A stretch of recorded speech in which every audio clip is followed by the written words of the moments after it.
आज मैं एक डरावनी आपदा फिल्म की सिफारिश करना चाहूंगा जो अभी अभी रिलीज हुई है। कहा जाता है कि यह ओलंपिक खेलों के स्वागत के लिए विशेष रूप से फ्रांस में फिल्माई गई एक कृति है। यह न केवल पेरिस के मानवीय परिदृश्य को दर्शाती है बल्कि मनुष्यों से जुड़े एक पर्यावरणीय मुद्दे को भी गहराई से दर्शाती है। बिना किसी देरी के चलिए शुरू करते हैं। एक वैज्ञानिक अनुसंधान जहाज को पारिस्थितिक सर्वेक्षण के लिए उत्तरी प्रशांत महासागर में पहुंचने का आदेश दिया जाता है। नायिका सोफिया इस अभियान की प्रभारी है। इस यात्रा का उनका उद्देश्य एक चिह्नित धूसर रेत का पता लगाना है, लेकिन वे नहीं जानते कि हर कोई इसके लिए मरने वाला है। जब 4 सदस्य समुद्र में गोता लगाते हैं तो एक बेहद क्रूर नरसंहार शुरू होता है। सोफिया सोनार का उपयोग करके उस पर नजर रखती है और जल्द ही पाती है कि लक्ष्य पास आ गया है। लेकिन जो अप्रत्याशित है वह यह है कि कुछ समय तक बिना देखे रहना चाहिए। यह शार्क 2 मीटर से बढ़कर 7 मीटर हो गई है। सोफिया अविश्वास से स्क्रीन को देखती है। उसे हमेशा नहीं सोचा और मदद के लिए तैयार होने के लिए एक हथियार उठा लिया। हालांकि जैसे ही वह पानी में उतरी उसने अचानक सदस्यों के टूटे हुए अंग देखे और उसे एहसास हुआ कि शायद सभी की बलि दे दी गई है। भयभीत होकर सोफिया ने जल्दी से आसपास का निरीक्षण किया। इसी समय जाल से ढकी शार्क अचानक प्रकट हुई और फिर उसे सीधे रसातल में खींच ले गई। जैसे ही आसपास का दबाव बढ़ा सोफिया के कान का पर्दा फट गया और वह तुरंत जाग गई। जल्दी में उसने अपने टखने में फंसा जाल काट दिया और इस तरह वह संयोग से रसातल से बाहर निकल गया है। 2 युवक मछली पकड़ने का खेल खेल रहे हैं।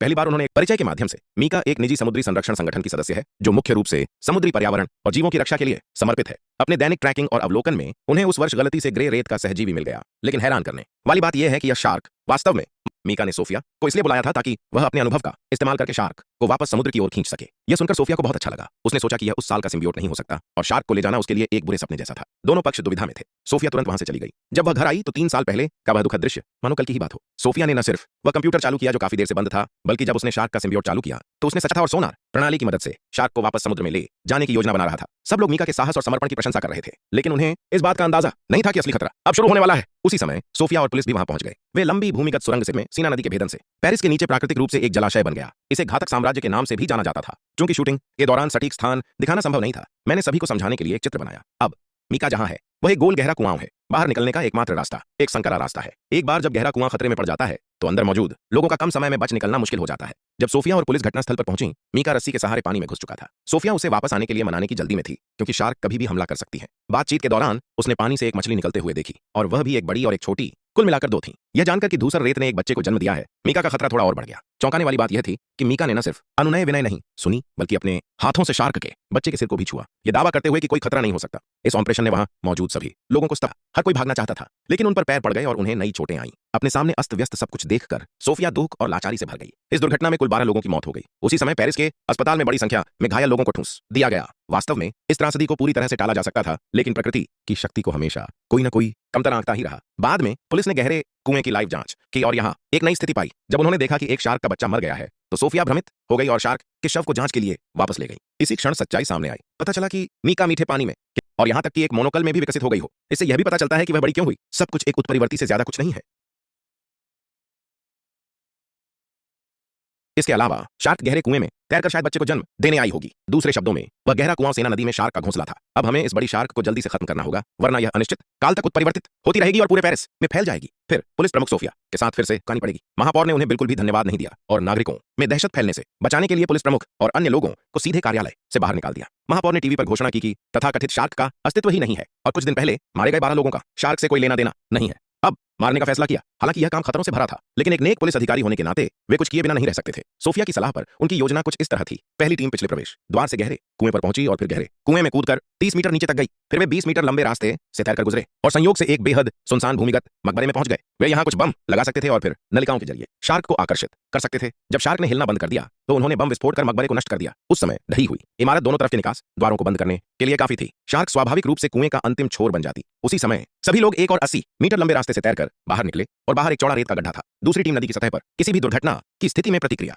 ट्रायंगल का आधिकारिक आयोजन था, इसलिए प्रतियोगिता से पहले सभी को यह काम पूरा करना था। समय की कमी के कारण पहली टीम का नेतृत्व सोफिया ने किया। चारों ने गहरे कुएं की ओर तेजी से कदम बढ़ाए और सावधानी से 30 मीटर नीचे उतरे। फिर वे 20 मीटर से भी ज्यादा लंबे रास्ते से तैरकर गुजरे और संयोग से एक बेहद सुनसान भूमिगत मकबरे में पहुंच गए। फिर उन्होंने यहाँ कुछ बम लगाए, लेकिन एक दुर्घटना घटी जब उन्होंने शार्क को अपनी ओर आकर्षित किया। किसी ने अपनी दृष्टि बढ़ाने के लिए आग जलाई, लेकिन पाया कि उन्हें शार्क ने नहीं बल्कि सैकड़ों शार्क ने आकर्षित। धूसर रेत ने इतने सारे बच्चे पैदा किए और उनकी वृद्धि दर सामान्य बुद्धि से कहीं ज्यादा थी। सभी ने इसे देखा और इसे नजरअंदाज करने की हिम्मत नहीं की। उन्होंने जल्दी से जनरेटर बंद कर दिया और खाली करने की तैयारी की। इसी समय कुछ शार्क ने अचानक हमला कर दिया और कुछ ही सेकंड में उनमें से एक के टुकड़े टुकड़े हो गए। टीम के साथियों के हाथों में रिमोट कंट्रोल उपकरण अभी तक चालू नहीं हुआ था और एक पुलिस अधिकारी बहादुरी से तैरकर वहां पहुंच गया। लेकिन जब वह शुरू करने के लिए उपकरण उठा रहा था तो उसने जो शार्क पकड़ी थी वह भी टुकड़ों में कट गई। जब उन्हें पता चला कि बम की उल्टी गिनती शुरू हो गई है, सोफिया ने आखिरी पुलिस अधिकारी को खींच लिया और जल्दी से खाली कर दिया। और जैसे ही वे दोनों कब्र से तैरकर बाहर निकले, उनके पीछे एक भयंकर विस्फोट हुआ। उसी समय पेरिस ने 2024 विश्व आयरन ट्रायंगल की मेजबानी की। नागरिक इस उत्सव को देखने के लिए सीन नदी पर उमड़ पड़े। देश भर से पत्रकार और खिलाड़ी इकट्ठा हुए। यह भव्य दृश्य अद्भुत था। इस पल के मेयर लोगों की नजरों में छा गए और इस बार का खेल निश्चित रूप से उनकी उपलब्धियों को शानदार बनाएगा। एक उदार भाषण के बाद मेयर ने खेल की शुरुआत की और सैकड़ों खिलाड़ी कूद पड़े। उनका उत्साह बढ़ गया। बहुत ही अजीब थी। रेत की मछली ने सोफिया पर हमला जारी नहीं रखा, बल्कि प्रतियोगिता की दिशा में तैर गई। कुछ मिनट बाद एक असाधारण प्रतियोगिता शुरू हुई। तेज आवाज के बाद कुछ लोग गायब हो गए। फिर और लोग चिल्लाए, जब तक रेफरी को आखिरकार सैंडफिश का अस्तित्व नहीं मिल गया। सब कुछ अंधेरा हो गया। दृश्य इतना डरावना था कि सभी दंग रह गए। सब चीखने चिल्लाने लगे। एक समय तो माहौल बेहद अफरा तफरी का हो गया। किसी की भी हिम्मत नहीं हुई कि वह और देर तक रुक सके। जैसे जैसे यहां ज्यादा लोग मरते गए, यह खुशनुमा मुकाबला नरसंहार में बदल गया। सामने की भयावह तस्वीर देखकर मेयर की पैंट गीली हो चुकी थी। तभी सुरक्षा व्यवस्था संभालने के लिए सेना ने कार्रवाई शुरू कर दी। उन सभी को बहुत शांत रहने की ट्रेनिंग दी गई थी। उन्होंने रेत की मछली पर ताबड़तोड़ गोलियां चलाईं।